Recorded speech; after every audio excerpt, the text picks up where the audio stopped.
Vous savez que j'aime bien partager dans mes prédications des petits bouts de ma vie. Alors, je vais commencer en vous donnant une petite anecdote et vous dire que cette prédication, je l'ai commencée il y a 4 semaines. Là, vous vous dites, elle va être géniale parce que s'il a passé 4 semaines dessus, ou alors, c'est l'inverse. En fait, elle a commencé il y a 4 semaines quand j'étais à l'aéroport de Medellín et que j'ai acheté quelque chose que je n'ai jamais acheté dans ma vie. Et c'est la première chose peut-être que vous avez remarqué que je porte sur moi aujourd'hui. Ouais, je le savais. C'est ça. Je ne sais pas pourquoi, j'étais dans cet aéroport-là, comme ça, et je voyais les lignes et les lignes de chapelets, et je me suis dit, tiens, pourquoi pas ? Peut-être une bonne idée. Alors, je vais rassurer tout de suite mes parents, et vous tous aussi. Voilà, c'est sans doute la seule fois que je le porte. Et à dessein. Mais j'étais là dans cet aéroport, et je voyais ces lignes et ces lignes et ces lignes de chapelets, et les gens qui en achetaient, comme ça. Et je me suis dit, c'est quand même incroyable la place que peut avoir la superstition dans une société qui revendique ne croire en rien. Peut-être que vous suivez le football ou d'autres sports, comme moi, à défaut de les pratiquer dans mon grand âge maintenant. Mais vous savez que dans le football, il y a plein de superstitions. Hein. Par exemple, certains vont jouer toujours avec le même slip. Ils ne le changent jamais, c'est leur slip fétiche, ils le mettent parce qu'il y a eu un truc dedans. Ou alors ils vont rentrer toujours du même pied. Vous savez ? Toujours du même pied, parce qu'il faut faire. Ou alors il y en a qui vont signer 3 fois, surtout il ne faut pas le faire plus. Alors on a dit au revoir aussi cette semaine à Rafael Nadal, et on sait que les sportifs et les tennisman ont le nombre. Il faut faire ça pendant un certain nombre de fois, il faut réajuster son slip aussi. D'ailleurs, je suis désolé, c'est la 2e fois que je parle de slip, c'est fini. Bref, même si ça nous aide, nos rituels, à rentrer dans une certaine bulle, c'est vrai, même si ça nous aide à avoir une certaine discipline, je crois que nous, en tant qu'êtres humains, et c'est assez terrible, nous avons tendance à assez facilement spiritualiser finalement tel ou tel objet ou tel comportement.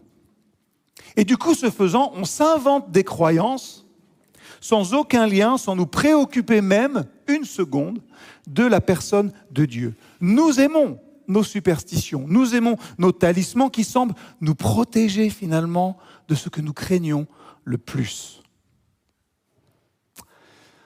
En tant que chrétiens, en tant que disciples, enfants de Dieu, nous ne sommes pas à l'abri de ça aussi.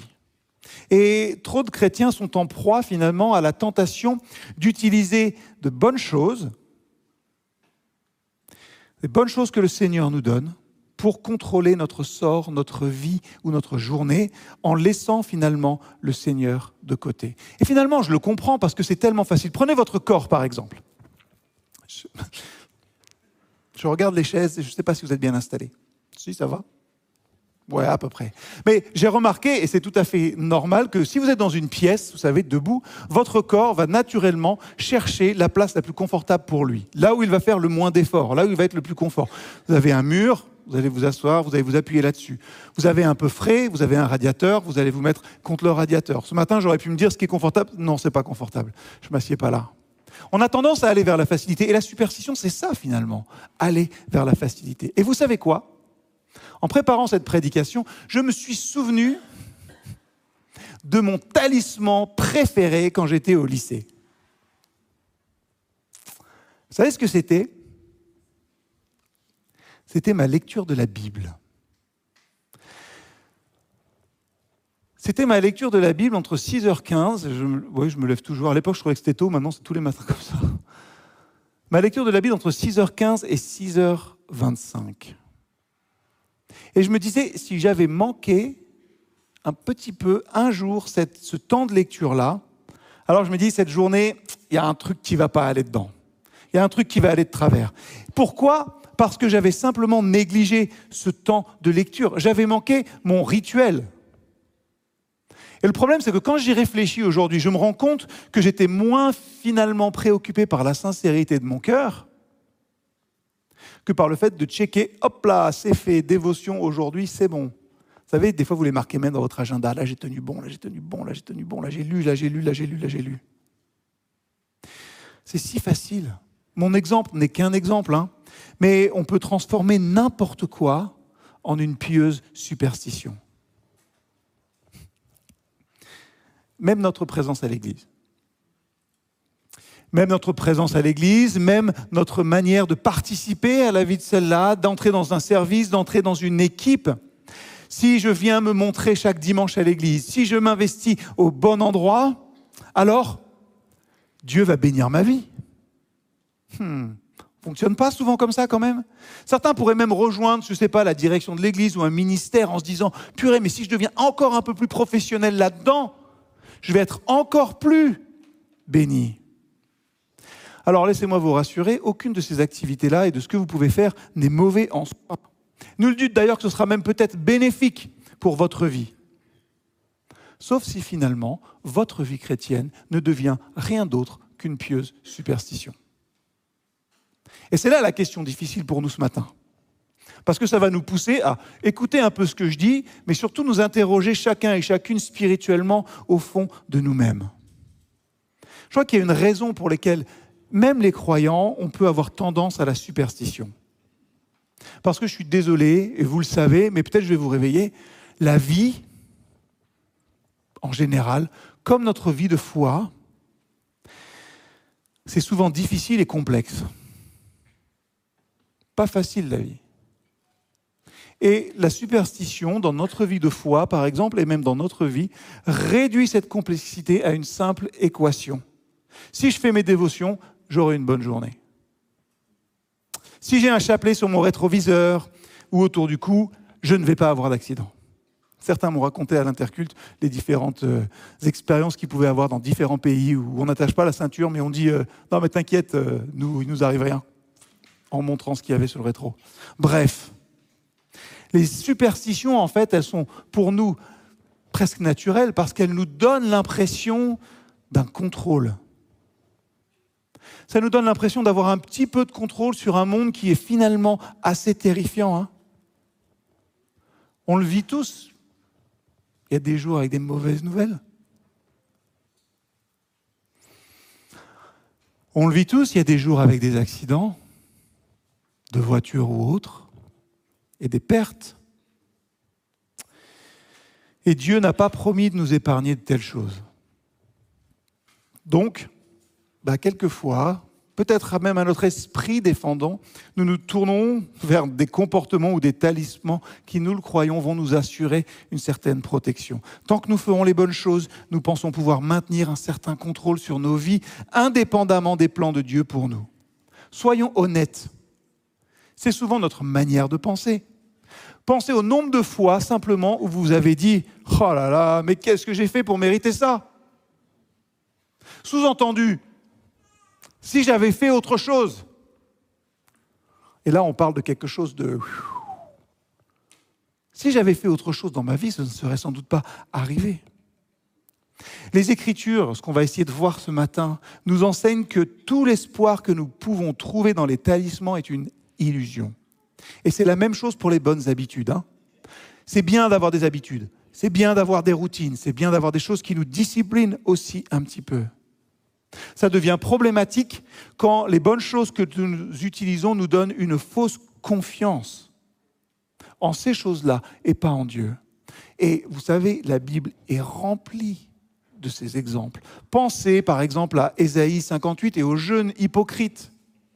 Le jeûne qui n'est qu'une pratique et qui peut nous faire sembler « Oh là là, là, on va être béni ». Pensez au temple de Jérusalem, en Jérémie 7. Pensez même, et on le fera tout à l'heure, à la pratique de la Sainte Seine. Qu'est-ce que c'est ? Est-ce que c'est un talisman ? Quelque chose qui est là ? Ou est-ce que ça renvoie à l'œuvre de celui qui a tout en main ? J'ai bien conscience là que je pose une question un peu compliquée, parce que vous devez, et je dois aussi, faire un effort pour reconnaître mes propres superstitions. C'est difficile de les voir. Quel objet, quel comportement, quelle croyance nous donne ce faux sentiment de contrôle sur notre vie ? Quel charme, quel talisman théologique aussi peuvent nous éloigner d'une vraie croyance ?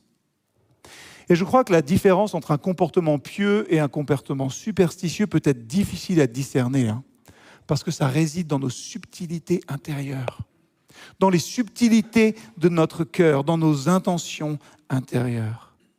mais tout objet, tout comportement même que vous investissez avec le pouvoir de vous sauver, en dehors du Dieu vivant, est un talisman et vous éloigne, m'éloigne moi aussi de l'Évangile. Au lieu de nous appuyer sur nos superstitions, nos esprits doivent être renouvelés sans cesse, afin que nous puissions compter entièrement sur notre Dieu. Je lis quelques versets de l'Épître aux Éphésiens. « Voici donc ce que je dis et ce que j'affirme dans le Seigneur. Vous ne devez plus vous conduire comme les non-croyants qui se laissent guider par la sottise de leurs pensées. Ils ont l'intelligence obscurcie, ils sont étrangers à la vie de Dieu à cause de l'ignorance qui est en eux, à cause de l'endurcissement de leur cœur. Ils ont perdu tout sens moral et se sont livrés à la débauche pour commettre avec avidité toutes sortes d'impuretés. Mais vous, ce n'est pas ainsi que vous avez appris à connaître Christ, si du moins c'est lui que vous avez écouté, et si c'est en lui que vous avez été enseigné conformément à la vérité qui est en Jésus. On vous a enseigné à vous débarrasser du vieil homme qui correspond à votre ancienne manière de vivre et se détruit sous l'effet de ses désirs trompeurs, à vous laisser renouveler par l'Esprit dans votre intelligence et à vous revêtir de l'homme nouveau, créé selon Dieu, dans la justice et la sainteté que produit la vérité. » Le renouvellement de l'esprit. Voilà un bon antidote à la superstition. Et ce passage d'Éphésiens nous interroge très directement. Dépouillez-vous. Eu égard à votre vie passée, retirez le vieil homme qui se corrompt par les convoitises trompeuses. Soyez renouvelés dans l'esprit pour votre intelligence. Revêtez l'homme nouveau, créé selon Dieu, dans une justice et une sainteté que produit la vérité. Ces versets, ils nous parlent d'un appel profond, d'un appel transformateur, celui qui est de changer notre manière de penser et de vivre. Ça, vous l'entendez tous les dimanches. Changez votre manière de penser, changez votre manière de vivre. La vraie question, c'est comment est-ce qu'on fait ça concrètement ? Paul, dans sa lettre aux Éphésiens, il s'adresse à une communauté qui est en pleine croissance spirituelle et il leur rappelle l'importance de vivre différemment à cause de leur foi en Christ. Le vieil homme, il représente la nature pécheresse, influencée par des désirs trompeurs qui nous détournent de Dieu. Et le plus important dans ce texte, c'est l'expression « renouvelée par l'esprit dans votre intelligence ». Elle signifie un profond changement constant dans notre manière de percevoir le monde. Un changement qui est influencé par la vérité divine. On aime le contrôle, nos superstitions nous donnent l'impression d'un certain contrôle. La réalité, c'est que celui qui transforme, c'est Dieu. Et ce n'est pas nous. L'apôtre utilise l'image de se dépouiller de vêtements usés et sales, de revêtir des habits nouveaux. Ça symbolise le rejet de comportements anciens et l'adoption d'une nouvelle identité façonnée par la justice et la sainteté de Dieu.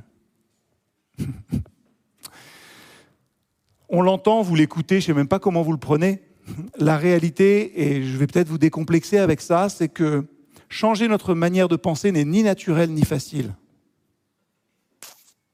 J'enfonce une porte ouverte. C'est peut-être bon de le rappeler. Changer notre manière de penser n'est ni naturel ni facile. Le monde qui nous entoure véhicule des idées souvent contraires aux valeurs du royaume de Dieu. Et c'est là qu'il faut comprendre cette réalité qu'on ne contrôle pas grand-chose et que le changement, finalement, ce n'est pas nous qui y arrivons avec nos efforts, mais c'est Dieu qui nous transforme. Le renouvellement de notre pensée n'est pas seulement une discipline mentale, se dire « Allez, si je fais ci, je vais y arriver, je vais y arriver, je vais y arriver ». Mais c'est avant tout, je le crois, un acte spirituel. On a chanté « Là dans le feu », « Tu es avec moi », etc. L'Esprit Saint agit en nous. C'est lui qui le fait. Et peut-être qu'il est bon de rappeler que l'Esprit Saint est Dieu, et qu'il fait ce qu'il veut. Mais notre part à nous, c'est d'y coopérer. Ça signifie prêter attention à ce qu'on laisse entrer finalement dans notre esprit. Et là, tout le monde trouvera ce qui fait rentrer dans son esprit ou pas. Le vrai défi, il est là. Laissez Dieu nous transformer. Laissez l'Esprit de Dieu atteindre son objectif et nous transformer, nous rendre toujours plus ressemblants à Christ. Et nous devons nous débarrasser de notre ancienne vie, abandonner les pratiques qui étaient futiles et dénuées de sens. Le texte d'Éphésiens le dit, ils erraient dans l'obscurité, séparés de la vie de Dieu par leur ignorance. J'aimerais dire un truc sur ce petit bout de texte qui est assez compliqué, parce que finalement, peut-être que vous êtes venus et vous ne croyez absolument pas en Dieu et vous dites, sympa pour nous les non-croyants, quoi. Dépravés, comprenant rien. C'est dur, quand même, comme texte. Il ne s'agit pas ici d'une ignorance innocente. Je n'ai jamais entendu parler de Dieu, finalement. Je vis comme ça et c'est normal. Après tout, c'est tout ce que je connais. Le texte met l'accent sur le fait que cette manière de vivre est le résultat d'un endurcissement de leur cœur à l'égard de Dieu. Vous savez, on parle souvent de... Alors, comment j'ai commencé ? Oui, je suis chrétien pratiquant. Quand on dit ça, ça veut dire en fait, je suis pratiquant, mais je crois à rien, quoi. Je crois pas. Je préparais cette prédication et je me suis dit, mais le problème peut-être chez nous, pas ici, ou pas que, un peu partout. C'est peut-être qu'effectivement, on a plein de chrétiens qui sont pratiquants, mais qui ne sont absolument pas croyants. Exactement. Je viens, je m'assieds, tout va bien. Et rien de plus que cela. Beaucoup de chrétiens pratiquent, mais ne sont pas croyants. Et ici, peut-être qu'on a beaucoup de chrétiens pratiquants, mais qui ne sont pas croyants. C'est ça, je m'étais un peu embrouillé. Chrétien non pratiquant. Je crois, mais je ne pratique pas. Ouais. Peut-être qu'aujourd'hui, il faut qu'on se réveille et qu'on se dise, est-ce que vraiment je suis croyant ou je suis juste pratiquant ? Ils erraient dans l'obscurité, séparés de Dieu par leur ignorance, l'endurcissement de leur cœur à l'égard de Dieu. Et ça les rend, ce que dit Paul aux Éphésiens, ça les rend insensibles à la lumière de Dieu et à sa vérité qui se trouve en Jésus-Christ. Et ces paroles m'interpellent toujours. Nous devons être vigilants parce qu'il est super facile de devenir insensible à Dieu. C'est si facile de perdre cette relation quotidienne avec le Seigneur, personnelle. Il devient une attraction et du coup, on a besoin de concret. Donc notre relation à Dieu va s'incarner dans une pratique, dans un rituel, dans un objet qui prendra finalement la place de celui qu'il est censé uniquement représenter. Il y a ce contraste entre les versets 19 et la fin du texte, entre une vie qui est mue par un appétit pour tout ce qui peut être dans le monde et la vie sainte à laquelle Jésus nous appelle. Les Éphésiens, ils ont découvert Christ comme sauveur, et ils doivent maintenant apprendre à vivre comme il veut qu'ils vivent, selon ce qu'il leur a enseigné. Les croyants ont besoin d'être instruits pour suivre la voie de Jésus-Christ. C'est pas facile de suivre ce que Jésus-Christ demande. Et le texte dit, c'est comme si on mettait de nouveaux vêtements. On doit d'abord se dépouiller de vêtements de l'ancienne vie pour revêtir le nouveau vêtement de Christ. Ça, c'est facile comme ça. Ça concerne que l'apparence. Je pourrais enlever ma cheville facilement, en changer une. Mais ce que Paul appelle à faire est beaucoup plus compliqué. C'est une transformation intérieure de la personne. Et c'est ça qu'il faut bien comprendre. La superstition réduit tout à une équation. Je fais ci, j'obtiens ça. Mais Christ nous appelle à avoir une relation avec lui pour être transformé constamment, de jour en jour. Et ça, c'est tellement compliqué. Et ne croyez pas qu'un jour on s'arrête. Que peut-être, comme certains peuvent penser, non mais lui il est pasteur, grand pasteur. Prenez tous les grands pasteurs que vous voulez. Ils ont les mêmes combats que vous. Le renouvellement de notre pensée par Dieu. Je sais pas, là, je me dis, tu vas dire un truc, tu vas le regretter. C'est un combat. Si vous pensez que tous vos pasteurs pensent toujours des choses saines et formidables, On a tous besoin constamment d'être renouvelés dans notre esprit par l'Esprit de Dieu. Je vais vous donner un exemple qui me tue. Combien de fois, dans cette église, mais dans bien d'autres, on a des gens qui nous disent « Moi, ce que je veux, c'est vivre plus par l'Esprit. J'en veux plus, je veux de l'expérience, je veux des choses comme ça. » Et l'Esprit, du coup, ça veut dire telle ou telle manifestation, telle ou telle chose. Je mets l'Esprit, donc Dieu, dans une boîte. Simplement. Ça peut être facile, enfin, aucun jugement nulle part, hein, je prends des choses comme ça. Ça peut être facile de dire que mu par l'Esprit, je vais me mettre à danser là dans un coin. Ça peut être facile de dire que mu par l'Esprit, je vais lever les mains, je vais parler une autre langue. Facile aussi. Je peux même le laisser tomber. Et je ne dis pas que ce n'est pas l'Esprit qui le fait, hein. Par contre, quel est le rôle de l'Esprit de Dieu dans notre vie ? Repensez à Galates 5, c'est beaucoup moins spectaculaire. Ah, c'est sûr, la maîtrise de foi, la bonté, l'amour, la joie. Je crois que l'Esprit agit comme il veut, quand il veut et de la manière qu'il veut. C'est ça, être ouvert. Et le renouvellement de notre esprit dans nos vies aussi, ça veut dire arrêter de mettre notre foi ou la manifestation de Dieu ou Dieu simplement dans des boîtes. La superstition, c'est mettre Dieu dans une boîte. Je fais ci, j'aurai ça. Mais Dieu ne fonctionne pas comme ça. Et heureusement. Par contre, le texte nous le redit sans arrêt, nous devons coopérer avec lui, à cet esprit pour avoir notre esprit à nous et voir notre vie changer. Simplement pour le meilleur. L'habillement ne concerne que l'apparence. Paul, ce qu'il dit implique une transformation bien plus profonde à l'intérieur de la personne, le renouvellement de l'esprit. Voilà un bon moyen pour éliminer la superstition de notre foi. Le chapelet autour du cou ou sur votre rétro vous protège, hein, en tout cas semble faire. Des accidents de voiture, sans les tracas, vous savez, sans les luttes finalement qui sont là et qui se posent à notre cœur et à notre conscience constamment.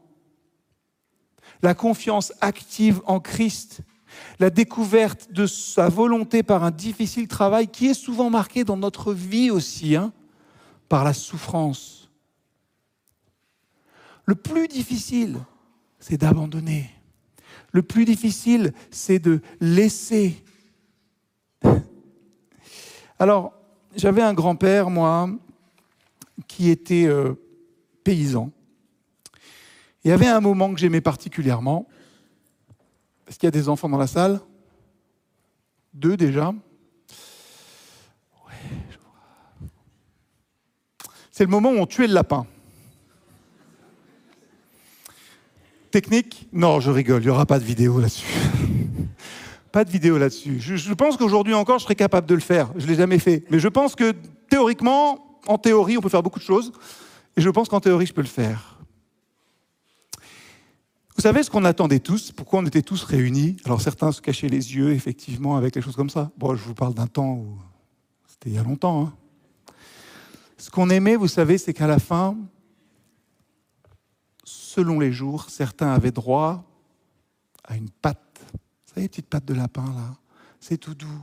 Et en plus, ça ne bouge pas, puisque vous n'avez que la pâte. C'est terrible. Et les plus chanceux, ou alors les plus bénis ce jour-là, mais ils faisaient attention à bien le donner, c'est celui qui avait la queue. La queue, oh, c'est une petite boule là, comme ça, c'est tout doux. Et on avait ça, rassurez-vous, généralement on ne l'emportait pas à la maison, on ne le gardait pas sans arrêt, on ne dormait pas avec sur l'oreiller, c'était quand même un minimum hygiénique. Une pâte de lapin pour les superstitieux, ça promet chance, sans avoir à compter quotidiennement sur le Seigneur. Même votre connaissance théologique la plus pure, la plus correcte, la plus profonde peut devenir un talisman pour vous aussi. Hein. Vous donner une fausse assurance. Ouais, non, moi je sais. Elle peut vous dédouaner d'avoir à faire le vrai boulot auquel le Seigneur vous appelle. C'est-à-dire vraiment faire face au Dieu vivant dans votre vie. Qu'est-ce que tu dis ? Qu'est-ce que je raconte ? Je l'ai dit au premier culte et je me rends compte que je sors encore de mes notes, mais complet. Et que je ne dis pas forcément les mêmes choses, mais je ne suis pas sûr que ce soit plus stupide maintenant qu'avant. Je pense même que c'est les trucs les plus importants que j'ai à dire. Combien d'entre nous, aujourd'hui, dans leur foi, font réellement face au Dieu vivant ? Genre, dans toute la difficulté que sont nos vies, dans nos manquements, dans nos mauvaises décisions, dans les moments où ça ne va pas, mais aussi dans les moments où on est plein de réussite, quoi. Qui fait face au Dieu vivant ? Qui se questionne vraiment et qui se laisse travailler finalement par l'Esprit pour être renouvelé ?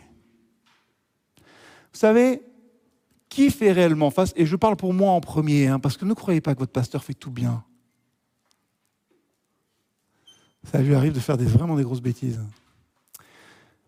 Qui fait vraiment face au Dieu vivant ? Ce Dieu qui exige de chacun et de chacune d'entre nous, de moi le premier, repentance et foi. Repentance dans l'acceptation que oui, je suis loin de la volonté que tu veux pour moi quelquefois.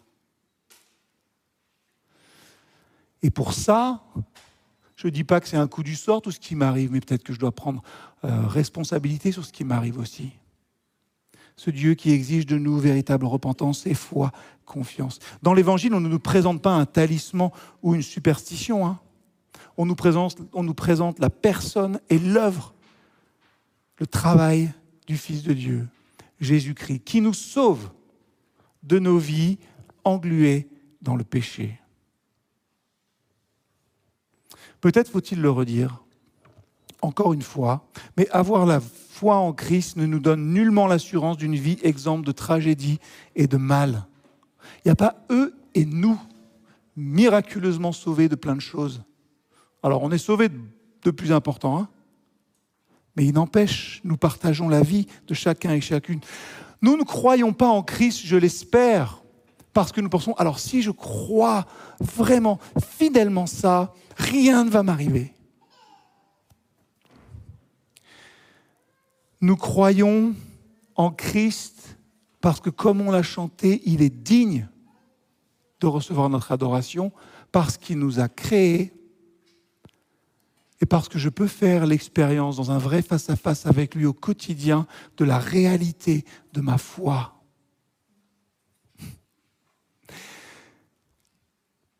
C'est bien beau les paroles. Je parle pour moi en premier. C'est bien beau les paroles, mais ce qui compte, c'est les actes. Ce qui va faire la différence, c'est ce qu'on montre, c'est ce qu'on vit. Et je pense que dans notre foi, c'est la même chose. Je ne parle pas de grandes démonstrations de foi là, mais au fond du cœur, dans ma vie, comment est-ce que je fais face à Dieu et comment est-ce que je m'inscris dans sa volonté pour ma vie. Il est avec nous dans nos souffrances et il nous promet la vie éternelle. Nos superstitions, ça peut nous faire nous sentir en sécurité pendant un petit moment, mais seul Jésus, je le crois, peut fournir une sécurité éternelle véritable. Facile, je me répète, d'avoir cette illusion de contrôle sur nos vies. Mais il faut sans cesse lutter pour nous dire que tout ne dépend pas de nous. En fait, rien ne dépend de nous. Et puis, on n'est pas si important que ça. J'aurais pu prendre, vous savez, ces vidéos Google, là, ici. On devrait en faire une, tiens. Dans l'église M ce matin, et puis remonter jusqu'au fin fond de la galaxie et des trucs, et on verrait qu'on n'est vraiment pas grand-chose. C'est facile de se laisser séduire par l'illusion de contrôle que peuvent offrir les superstitions, mais nous devons lutter pour nous souvenir que rien ne dépend de nous. Tout dépend de celui qui donne un nom à notre foi. Celui qui donne un sens à notre foi, celui qui est notre foi, notre espérance et notre assurance. Oui, on l'a chanté, nous avons en Jésus-Christ un sauveur qui ne nous abandonne jamais.